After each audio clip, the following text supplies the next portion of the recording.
दोस्तों नमस्कार। आज अपनी इस ऑनलाइन क्लास में आप सभी लोगों का स्वागत है, अभिनंदन है।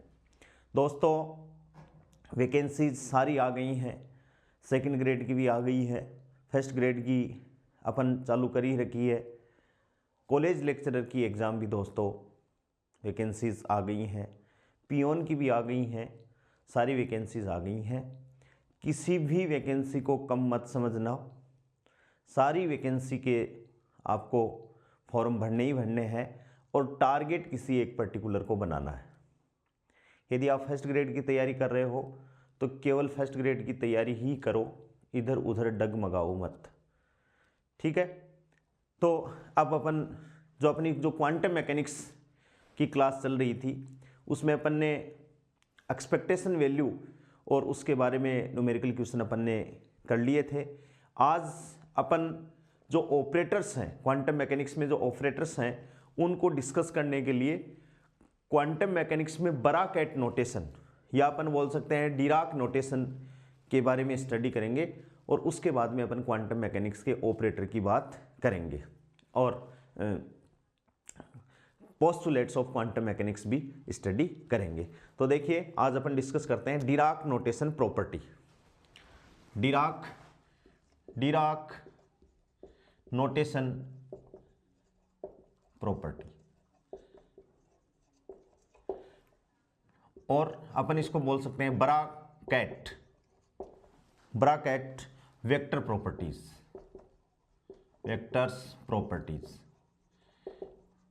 बीएससी की किताब में ये नोटेशन है नहीं, बच्चे कंफ्यूज ना हो, इनको पढ़ने के बाद में बहुत आसान हो जाएंगी चीज़ें, इसलिए इनको यहाँ पढ़ाया जा रहा है। ब्रैकेट नोटेशन से जब आप चीज़ों को पढ़ेंगे तो चीज़ें काफ़ी आसान हो जाएंगी, सेम ही है, ठीक है ना। क्योंकि ब्रैकेट नोटेशन अपन बीएससी सेकेंड ईयर में इनकी अपन स्टडी नहीं कर रहे हैं, ये एमएससी लेवल की बातें हैं। लेकिन जैसे ही इनको पढ़ने के बाद में आप ऑपरेटर्स पढ़ोगे, आइगन वैल्यू प्रॉब्लम पढ़ोगे, आइगन वेक्टर्स पढ़ोगे तो बहुत चीज़ें आसान हो जाएंगी, इसलिए इसको यहाँ पहले पढ़ाया जा रहा है। कुछ नहीं है, केवल नोटेशन मात्र है।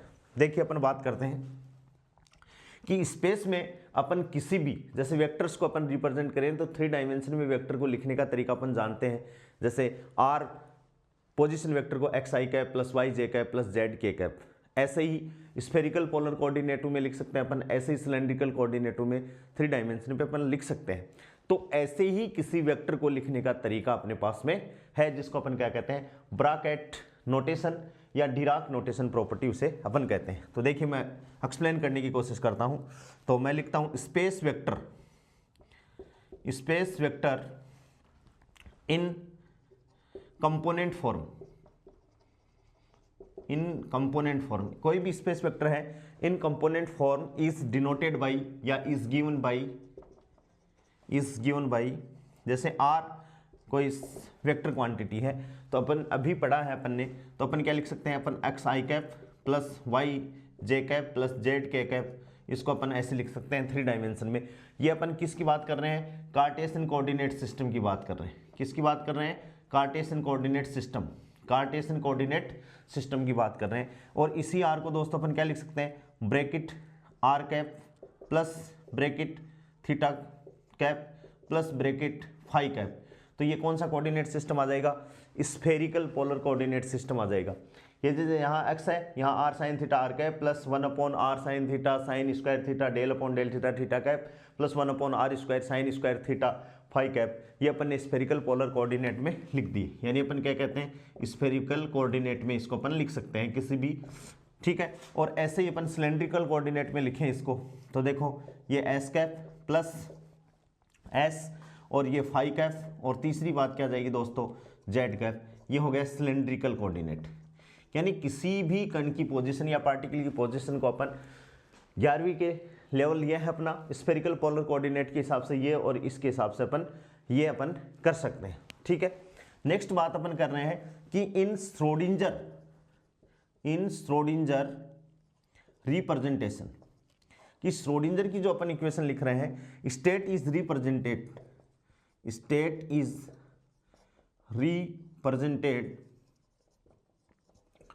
Bye scalar, state is represented by scalar. कि श्रोडिंगर में अपन स्टेट को रिप्रेजेंट कर रहे हैं वो स्केलर क्वांटिटी है,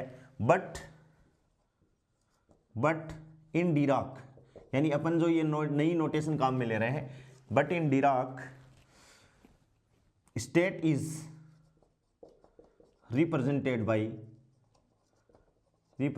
बाई वेक्टर। किसके द्वारा रिप्रेजेंट की जाएगी?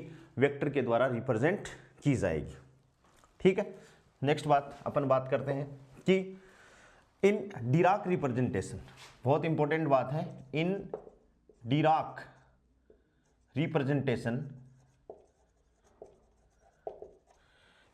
रिप्रेजेंटेशन यूनिट वेक्टर्स, यानी जो अपन यूनिट वेक्टर बोलते हैं, unit vectors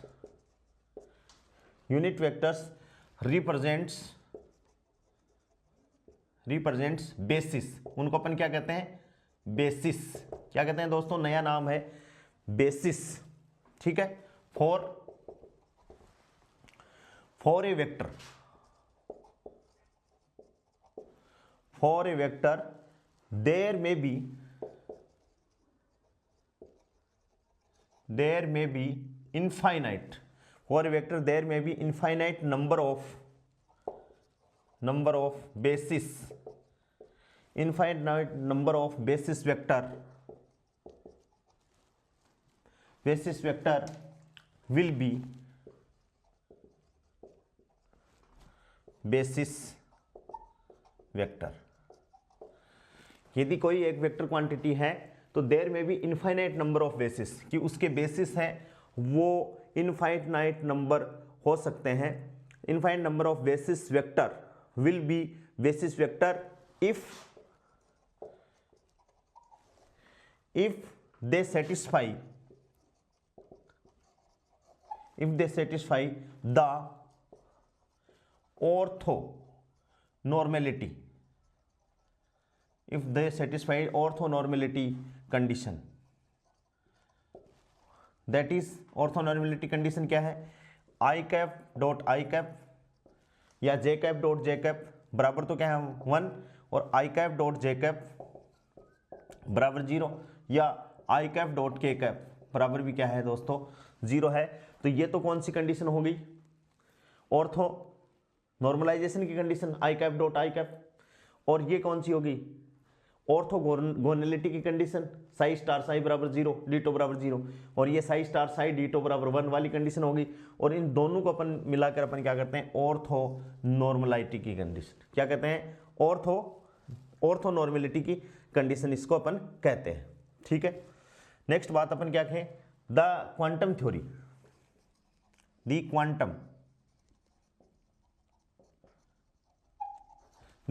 theory, based on two constant का मतलब है conditions. Quantum theory based on 2 constants. कौन कौन से कांस्टेंट है? नंबर 1 है एक तो वेव फंक्शन, कि वेव फंक्शन चाहिए किसी भी पार्टिकल को अपन डिसाइन करने के लिए, एंड ऑपरेटर, और क्या चाहिए उसका? ऑपरेटर। ठीक है, ये बात है। डिराक और नोटेशन प्रॉपर्टी चल रही है जिसको अपन ब्रैकेट वेक्टर प्रॉपर्टीज कहते हैं।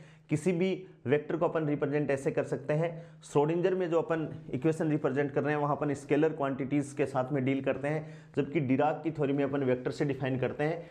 डिराक में यहाँ तो जो यूनिट वेक्टर अपन लोग काम में ले रहे हैं, आई कैप जे कैप के कैप, इनको यूनिट वेक्टर बोलते हैं। यहाँ उनको क्या बोलेंगे दोस्तों? अपन बेसिस बोलेंगे। और किसी भी वेक्टर के लिए नंबर ऑफ जो बेसिस हैं वो इनफाइनाइट तरीके से अपन बहुत प्रकार के तरीकों से लिख सकते हैं, लेकिन उनमें खास बात क्या होनी चाहिए कि वो ऑर्थोनॉर्मेलिटी की कंडीशन को क्या करें?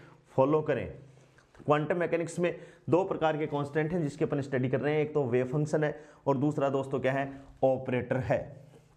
अब अपन बात करते हैं, देखो आगे इस ब्रैकेट नोटेशन को पढ़ने के बाद में ऑपरेटर और क्वांटम मैकेनिक्स के जो पोस्टुलेट्स हैं जो अपने सिलेबस में हैं बहुत आसान हो जाएंगे, इसलिए इसको अपन पढ़ रहे हैं। ठीक है, देखिए दोस्तों, the state of A system is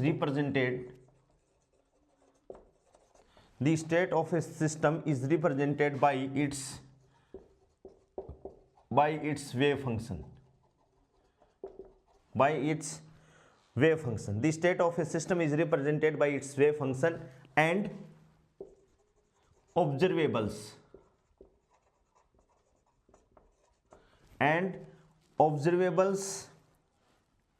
are represented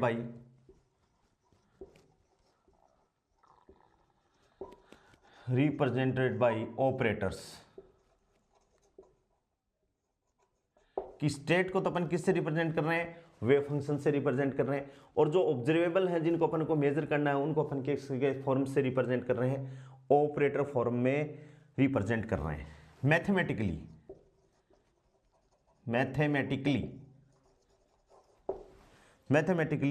wave function satisfying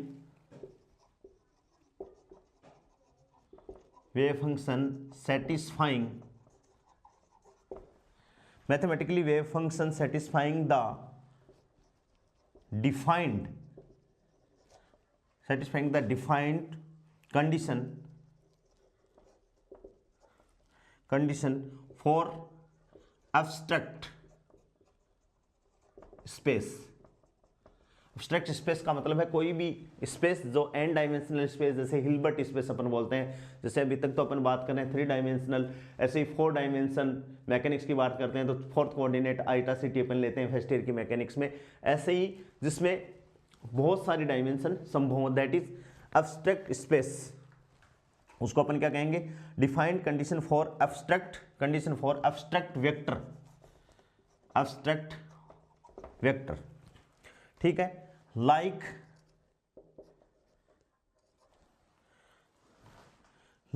an operator act on them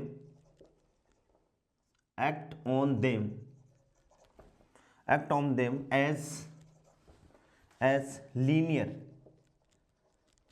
transformation. कि ऑपरेटर किसी भी वेव फंक्शन पे यदि ऑपरेट होता है तो उनको वो क्या कर देता है, चेंज कर देता है, acts as a linear transformation. ठीक है, so the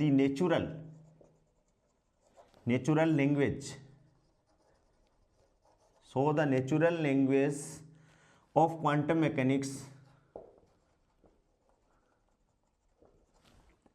mechanics is linear algebra. किसकी तरह है, लीनियर एल्जेब्रा की तरह अपने पास में है. ये बात अपन ने कर दी. अब देखिए आगे,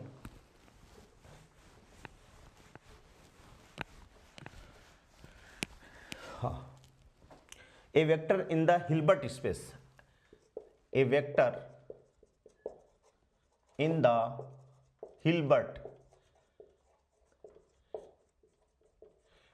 स्पेस का मतलब है एन डायमेंशनल स्पेस. कि मान लो कोई अपने पास में स्पेस ऐसा है जिसकी जैसे 3 डायमेंशनल अपन जानते हैं, 4 भी अपन ने पढ़ रहे हैं या फर्स्ट ईयर मैकेनिक्स में पढ़ रहे हैं, 4 से आगे यदि डायमेंशन है तो उसको अपन क्या कहेंगे, हिल्बर्ट स्पेस या n dimensional space is known as Hilbert space. तो अपन a vector in the Hilbert space which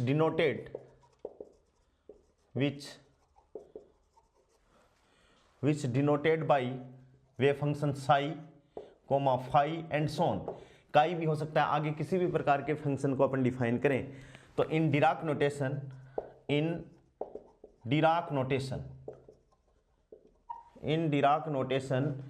as, इसको अपन क्या लिखेंगे, psi ket comma phi ket and सोन.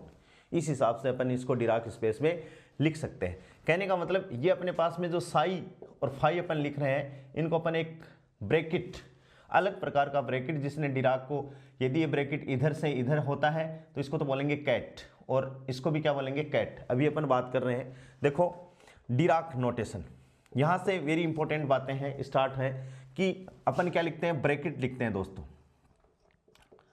ठीक है, और ब्रैकेट में इसको खींचते हैं अपन, खींच दिया, और इसको खींचने के बाद में अपन ने क्या बना दिया, ये बना दिया ब्रैकेट, छोटा ब्रैकेट यही. ठीक है, इसको मॉडिफाई अपन करके ऐसे बना दें, इसको ऐसे कर दें, और इस ब्रैकेट को मैंने ऐसे कर दिया. तो ये तो क्या कहलाता है, ये स्पेस हो गया, इसको अपन बोलते हैं ब्रा स्पेस. ठीक है, क्या बोलते हैं, ब्रा स्पेस. और इसको अपन क्या बोलते हैं दोस्तों, कैट स्पेस। बहुत ध्यान से कि ब्रैकेट नोटेशन को अपन ने जैसे एक ब्रैकेट लिखा, ब्रैकेट की स्पेलिंग क्या है, BRACKET, ठीक है।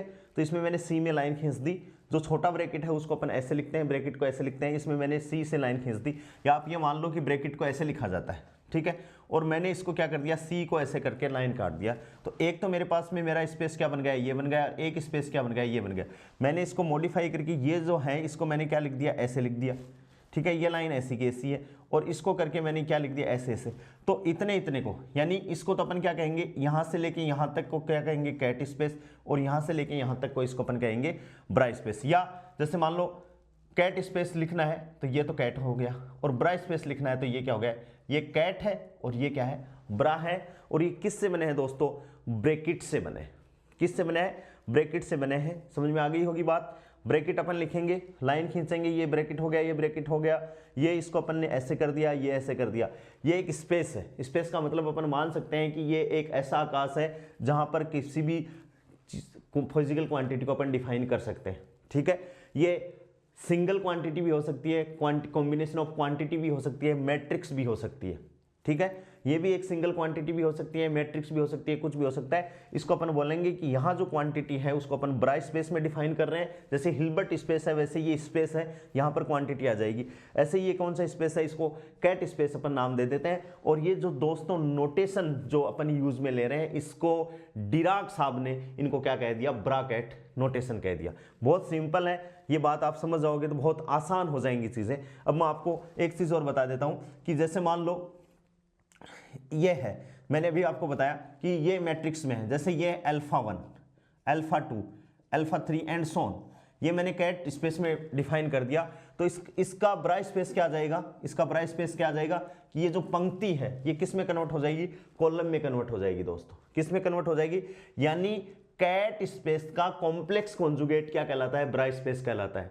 यानी कैट स्पेस का कॉम्प्लेक्स कॉन्जुगेट क्या कहलाता है, ब्रा स्पेस कहलाता है। तो ब्रा स्पेस को मैं डिनोट करूंगा तो देखो alpha 1 star comma alpha 2 star, ठीक है, अल्फा 3 स्टार। तो ये तो क्या आ गई, किस में आ गई भाई, पंक्ति में आ गया, और ये किस में आ गया, कॉलम में आ गया। बहुत ध्यान से, यदि अपन को कोई मैट्रिक्स दे रखी है तो इसमें मान लो ये कैट स्पेस में है, अल्फा 1, अल्फा 2, अल्फा 3, तो जैसे ही इसका मैं ब्रा स्पेस लेऊंगा तो इसका क्या आ जाएगा, कॉम्प्लेक्स कॉन्जुगेट। कॉम्प्लेक्स कॉन्जुगेट का मतलब है कि जो कॉलम है वो पंक्ति में कन्वर्ट हो जाएगा, और इस पे क्या लग जाएंगे, कॉम्प्लेक्स कॉन्जुगेट आ जाएंगे, स्टार लग जाएंगे, alpha 1 star, alpha 2 star, alpha 3 star and so on. इस हिसाब से अपन करेंगे। समझ में आ गई बात। अब देखिए आगे अपन और डिफाइन करते हैं, नोटेशन। ये क्या है, कुछ नहीं है, एक तरह से नोटेशन है किसी भी फिजिकल क्वांटिटी को डिनोट करने के लिए। दिस वेक्टर, हाँ इसको अपन this vector is to be considered as, इसको बोलेंगे अपन psi ket comma phi ket, ठीक है, एंड सोन इन एन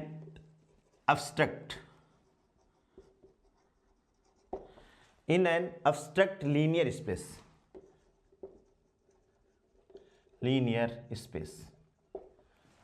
ठीक है दोस्तों। इसको यदि अपन डिनोट करें, जैसे साई एन है, साई एन को इसको अपन क्या लिख सकते हैं, यदि ब्रैकेट नोटेशन में लिखें तो इनको अपन क्या लिख सकते हैं, एन कैट। ऐसे ही जैसे अल्फा कैट, ये अल्फा कैट हो गया, और इसको अपन कहें तो इसको मैं ऐसे लिखूं तो ये क्या हो गया भाई, इसको मैं बोलूंगा अल्फा कैट, इसको मैं बोलूंगा अल्फा ब्रा, ठीक है। इसको मैंने बोला अल्फा कैट, इसको क्या बोल दिया मैंने, अल्फा ब्रा बोल दिया। और इन दोनों को अपन क्या कहते हैं, ड्यूल। इसको क्या कहते हैं, ड्यूल इसलिए कहते हैं कि दे गिव्स सेम इंफॉर्मेशन। ये क्या करते हैं, अपन को सेम इंफॉर्मेशन देते हैं। क्या करते हैं दोस्तों, ये सेम इंफॉर्मेशन देते हैं कि जैसे वेव फंक्शन साई एन है, इसको ब्रैकेट नोटेशन में अपन केवल क्या लिख सकते हैं, एन कैट लिख सकते हैं, ठीक है। कोई कहे कि एन कैट नहीं लिखूंगा तो भाई साई कैट लिख लो, जो भी आपकी इच्छा है वो आप लिख सकते हो। इसको साई एन को अपन एन कैट लिख सकते हैं। अब मन अल्फा कैट है, अल्फा कैट का अपन कॉम्प्लेक्स कॉन्जुगेट लेंगे तो ये क्या हो जाएगा, अल्फा ब्रा। और ये दोनों सेम ही इंफॉर्मेशन अपन को देते हैं, इसलिए अपन इसको क्या कहते हैं, ड्यूल। ड्यूल का मतलब है कि ये इसका कॉम्प्लेक्स कॉन्जुगेट, ठीक है। इसको अपन जैसे साई एन, ये साई एन है तो इसको एन कैट लिखा, और साई एन स्टार को अपन क्या लिखेंगे दोस्तों, एन ब्रा। क्या लिख देंगे इसको, एन ब्रा लिख देंगे। अब अपने समझ में ये बात आ गई कि साई एन तो क्या है, एन कैट है, और साई एन का जैसे ही मैंने कॉम्प्लेक्स कॉन्जुगेट लिया, साई एन स्टार लगाया, तो ये कैट जो स्पेस है वो किस में कन्वर्ट हो गया, ब्रा में कन्वर्ट हो गया। ठीक है। अब जैसे मैं और तीसरा नोटेशन लिखूं तो मैं लिखूं जैसे साई एन एल एम। ठीक है, साई एन एल एम लिख दिया मैंने, तो इसको मैं क्या लिख सकता हूं दोस्तों, N comma L comma M ket. Psi N L M को मैं क्या लिख सकता हूं, एन एल एम लिख सकता हूं। ऐसे ही मैं बात करूं, जैसे अपन पढ़ते आए हैं अभी साई एन स्टार, ध्यान से देखोगे साई एम और इनटू डीटो, तो इसको अपन ब्रैकेट नोटेशन में कैसे लिखें। अब देखो स्टार किस में लगा हुआ है, साई एन पे लगा हुआ है, तो एन पे स्टार लगा हुआ है, तो इसको अपन क्या लिख रहे हैं, ब्रा। तो इसको तो मैंने लिख दिया एन ब्रा, क्योंकि इस पे स्टार है तो ये एन ब्रा, और ये क्या है, एम, साई एम है तो ये एम कैट में आएगा, तो ये लो एम कैट, यानी एन ब्रा एम कैट। क्या लिख दिया, एन ब्रा एम कैट लिख दिया। इसको समझ में आ रही होगी बात, ध्यान से देख लीजिए। साई एन को अपन ब्रैकेट नोटेशन में क्या लिख सकते हैं, एन कैट। जैसे मैंने बताया कि अल्फा कैट का कॉम्प्लेक्स कॉन्जुगेट लेंगे तो ये अल्फा ब्रा बन जाएगा, इसको अपन क्या कहेंगे, ड्यूल, यानी ये सेम इन्फॉर्मेशन अपन को देंगे। ऐसे ही साई एन स्टार को अपन दोस्तों क्या लिख सकते हैं, इसका कॉम्प्लेक्स कॉन्जुगेट है, इस पे स्टार है, तो इसको अपन ने, ये कैट है और इसको अपन ने क्या लिख दिया, ब्रा लिख दिया। ऐसे साई एन एल एम, इसको अपन ने लिख दिया एन एल एम, कोमा लगा दिया, ये कैट स्पेस में आ गया। ठीक है। अब जैसे अपन लिखते हैं psi N star psi M ditto, तो देखो साई एन स्टार को अपन ने क्या लिखा, एन ब्रा, और साई एम को अपन ने क्या लिख दिया, इसके साथ में एम कैट। तो इसमें ब्रैकेट नोटेशन में इसका मतलब क्या है, इसका मतलब दोस्तों ये है। और देखिए आगे देखिए, बहुत सिंपल चीजें हैं और इससे चीजें बहुत आसान हो जाएंगी, और अपन सारे जो अभी अपन ने श्रोडिंगर इक्वेशन में पढ़े हैं वो सारी चीजें बहुत और भी आसान हो जाएंगी, इसलिए ये अपन को बता रहे हैं। जैसे मान लो अपने पास में ये alpha ket plus beta cat, alpha ket plus beta ket बराबर क्या हो गया, गामा कैट। ये अपने पास में कोई इक्वेशन अपन को दे दी। अब यदि अपन इसका बड़ा नोटेशन लें, इसके बराबर में लिखूं मैं, जैसे यहां से लिखना स्टार्ट करूं कि अल्फा ब्रा कैट प्लस बीटा कैट बराबर क्या लिख दिया, गामा कैट। ठीक है। और इसका कॉम्प्लेक्स कॉन्जुगेट लो तो अल्फा ब्रा प्लस बीटा ब्रा, ठीक है, बराबर क्या हो जाएगा भाई, गामा ब्रा हो जाएगा, यानी इसका कॉम्प्लेक्स ये गामा और ये ब्रा। तो इसको अपन क्या कहें, जस्ट ये भी इंफॉर्मेशन यही दे रहा है, ये भी इंफॉर्मेशन यही दे रहा है, तो इन दोनों को अपन क्या कहते हैं, ड्यूल। क्या कहते हैं कि ये अपन को ड्यूल चीजें दे रहे हैं। ऐसे ही अपन बात करें जैसे सी अल्फा कैट, ठीक है, इसका कॉम्प्लेक्स कॉन्जुगेट अपन लेंगे तो ये क्या हो जाएगा, सी तो अपनी जगह पड़ा रहेगा और अल्फा क्या हो जाएगा, ब्रा हो जाएगा। तो इसको भी दोस्तों अपन क्या कहेंगे, ड्यूल कहेंगे। क्या कहेंगे, इसको ड्यूल कहेंगे। ठीक है। अब देखो नई प्रॉपर्टी है कि अल्फा कैट, ठीक है, alpha cat and beta cat, alpha cat and beta cat का क्या है, मल्टीप्लीकेशन, कि भाई इनके गुणा कैसे हो, मल्टीप्लीकेशन अपन कैसे करें। तो देखो पहला मल्टीप्लीकेशन अपन कैसे कर सकते हैं कि यहां से देखो ये बीटा, ठीक है, गुणा अल्फा कैट, बीटा ब्रा अल्फा कैट, बीटा ब्रा है अल्फा कैट, दोनों को अपन ने अलग अलग स्पेस को लिखा, डॉट का निशान लगा दिया, और जैसे इसको अपन करेंगे तो इनका रिजल्टेंट अपन क्या लिख सकते हैं, बीटा ब्रा अल्फा कैट। इसको अपन बोलते हैं इनर प्रोडक्ट। क्या बोलते हैं अपन, इनर प्रोडक्ट, समझ गए, ये बोला जाता है इनर प्रोडक्ट। सेकंड जैसे बीटा कैट डॉट अल्फा ब्रा, अल्फा ब्रा, ठीक है, इसको अपन क्या करेंगे, अलग अलग मल्टीप्लाई, ये तो बीटा कैट हो गया और इनटू ये क्या हो गया, अल्फा ब्रा हो गया, दोनों अलग अलग है, इसको अपन कहेंगे आउटर प्रोडक्ट। क्या कहेंगे, आउटर प्रोडक्ट। और तीसरी जो चीज है, जैसे क्या चीज है तीसरी भाई, अल्फा कैट और बीटा कैट, या अल्फा ब्रा और बीटा ब्रा, अल्फा कैट बीटा कैट को मल्टीप्लाई करें अपन, यानी इसमें देखो ब्रा कैट से मल्टीप्लाई है, कैट ब्रा से मल्टीप्लाई है, और इसमें क्या है, कैट कैट से मल्टीप्लाई है, ब्रा ब्रा से मल्टीप्लाई है, तो ये दोनों जो प्रोडक्ट हैं दोस्तों वो क्या है, इलीगल, यानी ऐसे गुणा नहीं हो सकते। क्या कहें, ये दोनों क्या है, इलीगल प्रोडक्ट हैं, ये इस हिसाब से मल्टीप्लाई नहीं हो सकते हैं। ठीक है, तो ये प्रोडक्ट सही है, ये प्रोडक्ट सही है, लेकिन ये वाला प्रोडक्ट क्या है, इलीगल है, इस हिसाब से ये मल्टीप्लाई नहीं हो सकते हैं दोस्तों। इस बात का अपन को ध्यान रखना है। ठीक है, यहां से अपन एक चीज को और क्लियर करते हैं।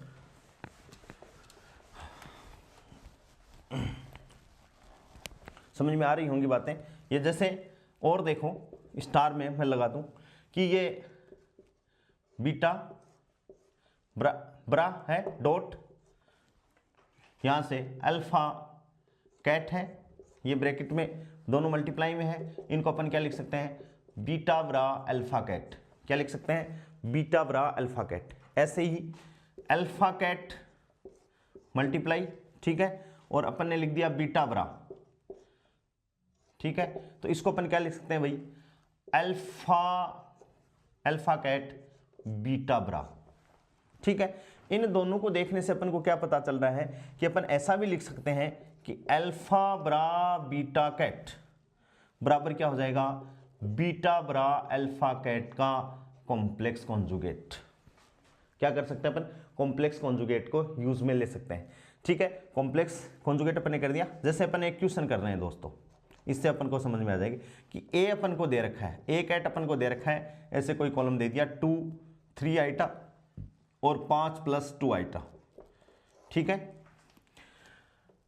ऐसे ही बीटा कैट अपन को दे रखा है बराबर क्या दे रखा है, कॉलम में ही है 3 - 2 आइटा, 4 और क्या दे दिया 2 आइटा, ये ऐसे कॉलम में दे रखा है अपन को।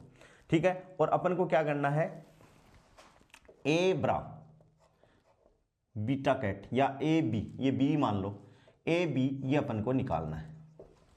ठीक है, अब जैसे ब्रैकेट नोटेशन के हिसाब से अपन देखें, मैट्रिक्स के हिसाब से अपन देखें, क्योंकि आगे अपन क्वांटम मैकेनिक्स को यदि इन्हीं ब्रैकेट नोटेशन में यदि पढ़ लेंगे दोस्तों तो बहुत चीजें आसान हो जाएंगी और ऑपरेटर फॉर्म के क्वेश्चन अपने गलत नहीं होंगे। मैं आपको पढ़ाऊंगा सारे ऑपरेटर, कंफ्यूज होने की जरूरत नहीं है, ये नई भाषा है थोड़ी सी, और इसे समझ लोगे तो पीजी क्या जो अपने क्वांटम सिलेबस में है वो नेट जो भी आपके कंपटीशन आएंगे वहाँ ये सारे नोटेशन वही काम में आने हैं। ठीक है, देखिए अब इसको सबसे पहले अपन क्या कर रहे हैं, इसको क्या बनाएं भाई, ये कैट में दे रखा है, यहाँ ब्रा है क्योंकि ये है, तो अपन को ये पता है कि इस कैट का अपन क्या करेंगे, कॉम्प्लेक्स कॉन्जुगेट करेंगे। कॉम्प्लेक्स कॉन्जुगेट का मतलब कॉलम है वो पंक्ति में बदल जाएगा और जो चीजें हैं उनका कॉन्जुगेट अपन लेंगे। तो देखो ए ब्रा क्या हो गया दोस्तों, ए ब्रा हो गया 2 तो रियल है, -3 आइटा, ठीक है, और 5 - 2 आइटा। भाई ये कॉलम था, किस में बन गया, पंक्ति में बन गया।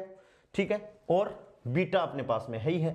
अब अपन को कैलकुलेट क्या करना है, ए ब्रा बी कैट बराबर ए ब्रा तो 2 - 3 आइटा 5 - 2 आइटा।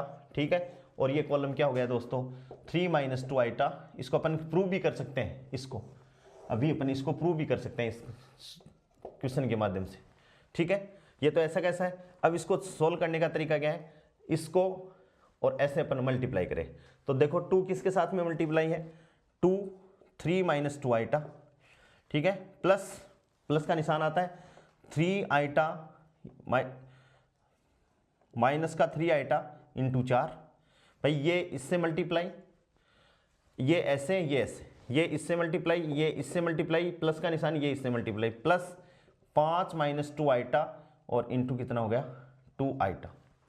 ठीक है, इसको अपन सोल्व करें तो देखो 3 दूनी 6 -2 दूनी 4 आइटा, -4 तो ये 12 आइटा। ठीक है, और प्लस 10 आइटा, 5 दूनी 10 आइटा और -2 दूनी 4 और आइटा स्क्वायर यानी -1। ठीक है, इंप्लाइज दैट ये क्या हो गया, देखो 3 दूनी 6 -2 दूनी 4 आइटा। ठीक है, तो ये कितना हो गया आइटा में अपन देखें तो पहले तो अपन ये भी प्लस हो गया तो 6 4 10 तो हो गए प्लस के, एक तो ये हो गए और ये कि आ गए तो ये तो 10 के हो गए, और माइनस का 4 आइटा, ये माइनस का 16 आइटा हो गया और प्लस का कितना है 10, तो कितना बच गया भाई -6 आइटा। ठीक है, ठीक है। अब अपन यदि इसको कैलकुलेट करें तो ये क्या है, ए ब्रा बी कैट। अब यदि अपन इसको कैलकुलेट करें बी ब्रा ए कैट, तब ये अपने पास में क्या आना चाहिए, 10 + 6 आइटा आना चाहिए। क्या आना चाहिए, 10 + 6 आइटा आ जाएगा। तो अपन क्या कह देंगे कि ए ब्रा बी कैट बराबर क्या हो जाएगा, बी ब्रा ए कैट का कॉम्प्लेक्स कॉन्जुगेट। या अपन कॉम्प्लेक्स कॉन्जुगेट की जगह डैगर भी यूज कर सकते हैं। डैगर का निशान अपन यूज करेंगे। क्वांटम मैकेनिक्स में most of the time upon dagger he use करते हैं। ये अपन श्रोडिंगर इक्वेशन तक तो ये यूज कर रहे हैं, आगे में अपन ये डैगर यूज कर रहे हैं। डैगर का मतलब ये क्या है, ट्रांसपोज का कॉन्जुगेट। ठीक है, तो ये इसको भी अपन क्या कर सकते हैं, सोल्व कर सकते हैं। यदि देखो बात कर लें अपन, क्या है भाई, बी ब्रा ए कैट, तो बी को ब्रा में लिखोगे, तो बी को ब्रा में लिखेंगे, तो देखो ये कैट में है, ब्रा में लिखें तो बी ब्रा बराबर क्या हो जाएगा, 3 + 2 आइटा, कॉम्प्लेक्स कॉन्जुगेट है तो माइनस है तो बीच में प्लस हो गया, 4 का ऐसा कैसा, और क्या हो गया माइनस का 2 आइटा। ठीक है, अब क्या है भाई, बी ब्रा ए कैट, ए अपनी जगह है तो बी ब्रा यानी 3 + 2 आइटा, 4 माइनस का 2 आइटा, और ए ब्रा यानी क्या हो गया 2 3 आइटा, और 5 प्लस कितना हो गया दोस्तों 2 आइटा। ठीक है, अब इसको अपन मल्टीप्लाई कर रहे हैं, मल्टीप्लाई कर रहे हैं तो देखिए ये ऐसे और ये ऐसे, तो क्या हो गया 3 + 2 आइटा इंटू 2 प्लस 4, ठीक है 4 इंटू 3 आइटा प्लस 5 + 2 आइटा और गुणा माइनस का 2 आइटा। इसको सोल्व किया तो 3 दूनी 6 प्लस 2 दूनी 4 आइटा, ठीक है, प्लस 3 दूनी 4 तो ये 12 आइटा, ठीक है, माइनस का 5 दूनी 10 आइटा और माइनस 4 आइटा स्क्वायर। ठीक है, तो ये क्या हो गया 6 प्लस 12 4 16 आइटा माइनस का 10 आइटा, और ये हो गया प्लस का 4, क्योंकि आइटा स्क्वायर इक्वल्स टू कितना होता है -1, यहाँ से माइनस माइनस +1 हो गया, तो ये दोस्तों कितना हो गया 10 + 6 आइटा। ध्यान से देखिए ये 10 - 6 आइटा है और यहाँ क्या आ गया 10 + 6 आइटा आ गया, यानी अपन ने बी ब्रा ए कैट निकाल दिया। इस हिसाब से यदि अपन लिखें तो इनको अपन लिख सकते हैं कि ए ब्रा बी कैट, यानी कैट स्पेस का यदि अपन कॉम्प्लेक्स कॉन्जुगेट करें दोस्तों तो वो किस में कन्वर्ट हो जाएगा, ब्रा स्पेस में कन्वर्ट हो जाएगा, और ब्रा स्पेस का यदि अपन कॉम्प्लेक्स कॉन्जुगेट ले लें तो वो कैट स्पेस में कन्वर्ट हो जाएगा। इस बात को अपन को ध्यान में रखना है। अब देखिए एक क्वेश्चन में, और ये क्वेश्चन समझ में आ गया, ऐसा क्वेश्चन भी अपने एग्जाम में आ सकता है, ऐसा क्वेश्चन। और देखिए आगे एक क्वेश्चन और अपन करें, डिराक के ब्रा कैट नोटेशन पे न्यूमेरिकल क्वेश्चन है, अपने नेट की एग्जाम में, गेट की एग्जाम में ये आते हैं। हाँ देखिए क्वेश्चन है, क्वेश्चन नंबर 2। ठीक है, जैसे हैमिल्टोनियन ऑपरेटर है, वो किसी स्टेट पे ऑपरेट होता है, एस आई बराबर ई साई के जैसा ही है ये, और यहाँ पर अपने पास में आता है E1 और 1 कैट, यानी स्टेट बिल्कुल भी चेंज नहीं हुई, 1 की 1 है। ये ऐसे ही इक्वेशन है, एस साई बराबर क्या है दोस्तों ई साई, एच साई, साई की जगह मैंने क्या लिख दिया 1 कैट, और यहाँ साई की जगह क्या लिख दिया 1 कैट, एस साई बराबर क्या है E1, ठीक है 1 कैट है। ऐसे ही अपन को दे दिया H2 कैट बराबर क्या है E2 2 कैट, 2 कैट होगी। देन फाइंड, अगले ने अपन को कहा है क्वेश्चन में, देन फाइंड क्या 1H3 कैट, ऐसे ये अपन को निकालना है, यानी 1 ब्रा H स्पेस में आ गया 3 कैट, 1H3 कैट, इसको अपन बोलेंगे 1 ब्रा H3 कैट। बोलने का तरीका क्या, 1 ब्रा H3 कैट, 1 ब्रा H3 कैट, इसको बोलेंगे 1 ब्रा H3 कैट। इसका मतलब दोस्तों क्या हो गया, यदि आप ध्यान दो तो अपने हिसाब से ये इंटीग्रेशन आ गया, ठीक है, ये 1 है, 1 का मतलब है साई 1 स्टार, ठीक है, क्योंकि ये ब्रा स्पेस में है तो कॉम्प्लेक्स कॉन्जुगेट हो गया, H अपनी जगह है यहाँ आ गया, और दोस्तों ये क्या हो गया साई 3 स्टार, और ये क्या हो गया D2, यानी ये अपन को अगले ने क्या पूछ लिया, अपन इसको बोल सकते हैं एक्सपेक्टेशन वैल्यू बोल सकते हैं, यदि आप लगाओ, क्योंकि मैंने अभी बताया आपको 1 कैट को, 1 ब्रा को क्या लिख सकते हैं साई 1 स्टार, H अपनी जगह है ही, H कैप ऑपरेटर फॉर्म में है। अभी अपन ने लिखा था कि क्वांटम मैकेनिक्स में जितने भी ऑब्जर्वेबल्स हैं वो ऑपरेटर फॉर्म में है, तो इसको साई 1 स्टार लिख दिया, H साई 3 स्टार लिख दिया, और ये क्या हो गया डीटो हो गया। तो इसको अपन कैलकुलेट कर रहे हैं, तो कैसे कैलकुलेट करेंगे दोस्तों, अब ध्यान से सोचिएगा। देखो कि अपन को ये फाइंड करना है 1H3 कैट। अब अपन देखें तो अपन को तो ये 2 ही दे रखा है, तीसरी तो दे ही नहीं रखी। तो अपन को क्या करना है, H को 1 पे ऑपरेट करना है। H को किस पे ऑपरेट करना है, 1 पे। H को मैंने कहा कि चाहे ब्रा स्पेस में हो चाहे कैट स्पेस में हो, एक ही इंफॉर्मेशन अपन को देता है। तो ये पीछे की तरफ ऑपरेट हुआ, तो देखो 1 पे जैसे ऑपरेट होगा तो ये क्या हो जाएगा E1, ठीक है, क्या हो जाएगा E1, और 1 ब्रा छोड़ देगा और क्या आ जाएगा 3 कैट आ जाएगा। क्या आ जाएगा 3 कैट आ जाएगा। या इसका कॉम्प्लेक्स कॉन्जुगेट ले लो आप, तो भी कोई प्रॉब्लम नहीं है। क्यों, क्योंकि E1 तो क्या है, रियल क्वांटिटी है। तो इसको अपन क्या लिख सकते हैं, 1 ब्रा H बराबर E1, और ये क्या हो जाएगा 1, ये लो, ठीक है। यहां से इसको ऑपरेट कर दिया तो ये आ गया, ठीक है। और इसको अपन क्या लिख लें, 1E1 और क्या हो गया 3, ये आंसर, बस 1 ही सेकंड का आंसर है इसका, ठीक है। ये इसका आंसर हो गया, ठीक है। कई बार अपन एग्जाम में आता है कंप्लीटनेस रिलेशन, इसको अपन को सीखना है, कंप्लीटनेस रिलेशन, कंप्लीटनेस रिलेशन। अपन जानते हैं कि किसी भी वेव फंक्शन को अपन अन्य वेव फंक्शन के उसके लीनियर कॉम्बिनेशन के रूप में लिख सकते हैं। जैसे अपन ने, आपको याद हो तो अपन ने फंक्शन की, वेव फंक्शन की प्रॉपर्टी पढ़ी थी, तो साई को अपन क्या लिख सकते हैं, C1 psi one plus C2 psi two plus C3 साई3 एंड सो ऑन।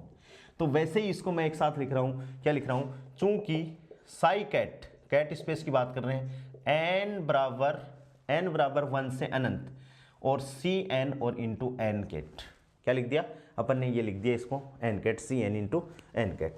और ये जो है वो क्या है, नियतांक।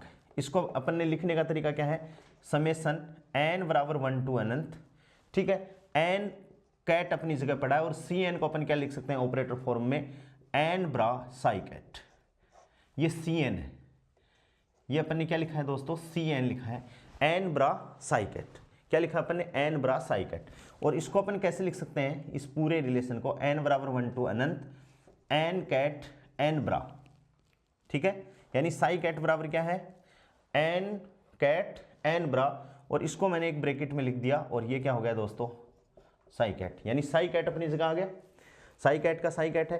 तो ये जो रिलेशन है इसका मान अपन क्या कहेंगे, 1, इंप्लाइज दैट n बराबर 1 टू अनंत n कैट n ब्रा बराबर कितना होता है 1, और इसे अपन क्या कहते हैं, कंप्लीटनेस रिलेशन कहते हैं। क्या कहते हैं, कंप्लीटनेस रिलेशन।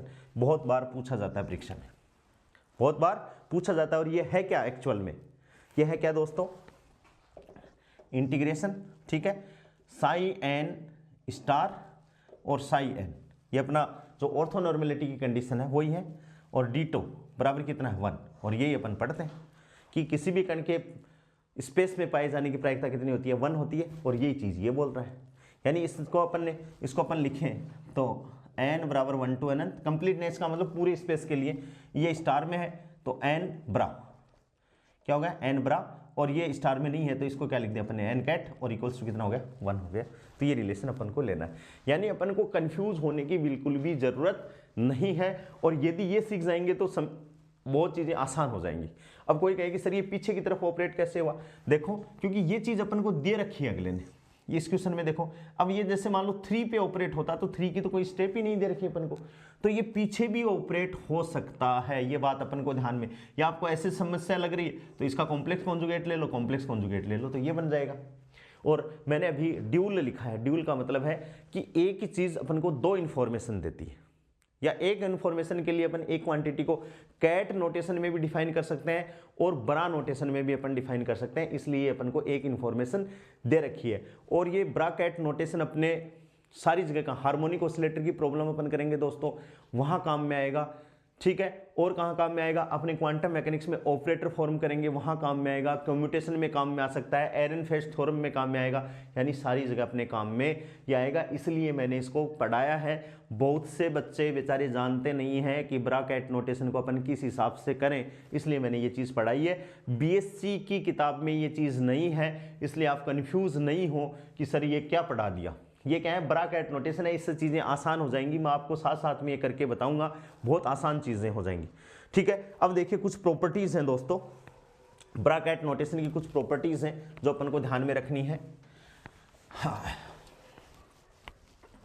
डिराक नोटेशन या ब्रैकेट नोटेशन है, ये अपने काम में भी आनी है पूरी की पूरी। देखो प्रॉपर्टीज़ क्या है, जैसे पहली प्रॉपर्टीज़ अपन लिखें, जैसे ये है साई कैट, तो साई कैट को अपन क्या डिनोट कर सकते हैं, मैंने अभी बताया आपको कि साई कैट को अपन क्या लिखें भाई, साई कैट को अपन, जैसे ये साई कैट है और इसको मेरे को कन्वर्ट किस में करना है, साई ब्रा में कन्वर्ट करना है। किस में कन्वर्ट करना है, साई ब्रा में कन्वर्ट करना है। तो मैं इसके लिए प्रॉपर्टी लिखूंगा, पहली प्रॉपर्टी क्या है कि साई ब्रा बराबर क्या हो जाएगा, साई कैट। ठीक है, और इसका क्या लिखेंगे, कॉम्प्लेक्स कॉन्जुगेट। डैगर इसको बोलते हैं, देखो प्लस नहीं है बिल्कुल, प्लस में तो दोनों ऊपर होता है, ये नीचे वाला थोड़ी सी बड़ी लाइन है, और इसको अपन बोलते हैं डैगर। क्या बोलते हैं दोस्तों, डैगर। और इस डैगर का मतलब क्या होता है, ट्रांसपोज का कॉन्जुगेट या कॉन्जुगेट का ट्रांसपोज। ट्रांसपोज का मतलब अपन वेक्टर में लगाएंगे, यदि कॉलम है तो पंक्ति बन जाएगी, पंक्ति है तो कॉलम बन जाएगा, और उसमें क्या है, कॉम्प्लेक्स कॉन्जुगेट। यदि रियल क्वांटिटी है, अपने साथ में कोई एक क्वांटिटी है, तो उसका वही कॉन्जुगेट का मतलब ही क्या है, डैगर है। ठीक है, इस बात को अपन को ध्यान में रखना है। ऐसे ही अपन दूसरी प्रॉपर्टी क्या है कि जैसे ए, ठीक है, ए साई कैट, जिसमें ए यदि कोई कांस्टेंट है दोस्तों, तो इसको अपन क्या लिखेंगे, ए बाहर आ जाएगा, इसको अपन लिखेंगे साई कैट। इसको भी अपन लिख सकते हैं। दूसरा, जैसे मान लो अपन को कोई पूछे कि ए ब्रा साई या ए साई ब्रा को कैसे अपन निकालें। भाई ये कैट अपन को दे रखा है और अपन को ये निकालना है, तो अपन इसको निकालें कैसे। तो अब अपन जानते हैं, क्या जानते हैं कि ए साई कैट का डैगर बराबर क्या हो जाएगा भाई, ठीक है, ए बाहर आ जाएगा, ए बाहर आ जाएगा, साई अभी अपन ने लिखा है, ये लिखा, और ये क्या हो जाएगा, इसका डैगर। अब ये तो रियल है, यानी ए डैगर इक्वल्स टू क्या है, ए रियल है, ए डैगर इक्वल्स टू क्या है, ए रियल है, क्योंकि कॉम्प्लेक्स क्वांटिटी है ही नहीं, तो ये तो ए का ए रहेगा। और साई डैगर को अपन क्या लिख सकेंगे, साई ब्रा, क्या लिख देंगे, साई ब्रा, यानी ये क्या हो जाएगा, साई ब्रा। अपन को निकालना क्या है, ए साई ब्रा, तो ये ए साई ब्रा, इसको अंदर मल्टीप्लाई कर दिया तो क्या हो जाएगा, ए साई, या इस हिसाब से हो गया। तो अब अपन क्या कह सकते हैं दोस्तों, कि यहां से ए साई ब्रा बराबर क्या क्या लिख सकते हैं अपन, ये कैट है और इसको अपन ने लिख दिया साई ए का डैगर लिख दो या कॉम्प्लेक्स कॉन्जुगेट लिख दो, ऐसे अभी अपन ने लिखा था, ये अपने पास में चीज आ गई।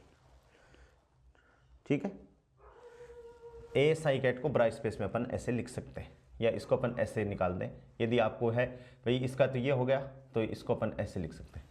ठीक है, और यहां से एक चीज नेक्स्ट, जो तीसरी जो प्रॉपर्टी है वेरी इंपॉर्टेंट है, इसको अपन क्या कहेंगे, साई स्टार साई ब्रा साई कैट। ठीक है, साई ब्रा साई कैट, और की घात इसकी क्या करते हैं, 1/2।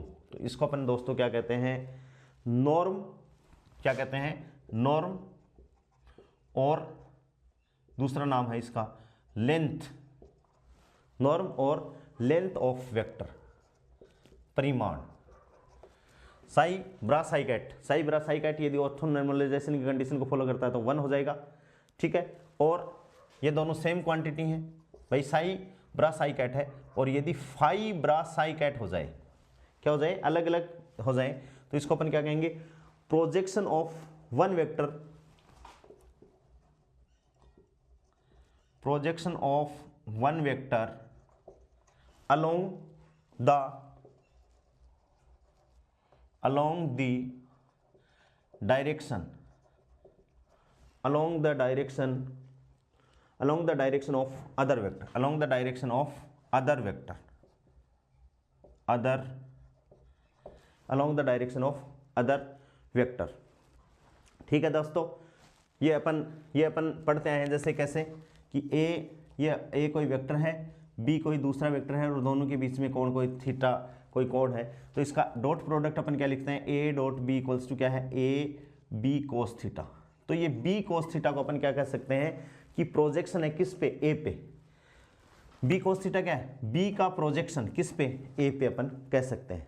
और पांचवी जो अपने पास में प्रॉपर्टी है कि यदि अपने पास में कोई वेव फंक्शन साई कैट में दिया हुआ है तो उसको लीनियर कॉम्बिनेशन में अपन क्या लिख सकते हैं, अदर, यानी ये अपन पहले भी डिस्कस कर चुके हैं, एन अनंत होगा और ये लीनियर कॉम्बिनेशन यानी सी एन अनदर कैट के रूप में अपन क्या लिख सकते हैं, किसी वेव फंक्शन को अन्य वेव फंक्शनों के कॉम्बिनेशन में लीनियर कॉम्बिनेशन के रूप में अपन लिख सकते हैं। इस हिसाब से दोस्तों अपन ने ब्राकेट नोटेशन पढ़ लिए हैं। ब्राकेट नोटेशन को, इस वीडियो को यदि आप 2 बार देख लोगे अच्छे से, कॉपी पेन लेके यदि बैठोगे समझोगे तो चीज़ें बहुत आसान है, समझ में आ जाएंगी। और यदि ये चीज़ समझ में आ गई तो इसके आगे की चीज़ें बहुत आसान हो जाएंगी दोस्तों। स्टर्न-गर्लक एक्सपेरिमेंट में भी काम आएंगी, स्टार इफेक्ट में जब अपन कैलकुलेशन करेंगे वहाँ भी ये काम में आएंगी, हाइड्रोजन एटम को पढ़ेंगे वहाँ भी ये ब्रैकेट नोटेशन अपन काम में लेंगे। तो बहुत इंपॉर्टेंट चीज़ है, इसलिए मैंने आपको डिराक थ्योरी और ब्रैकेट नोटेशन दोस्तों बताए हैं। इनको आपको अच्छे से तैयार करना है, ये मत समझना कि ये वीडियो फालतू में सर ने बना दिया। ठीक है, आज के लिए इतना ही, बहुत बहुत धन्यवाद।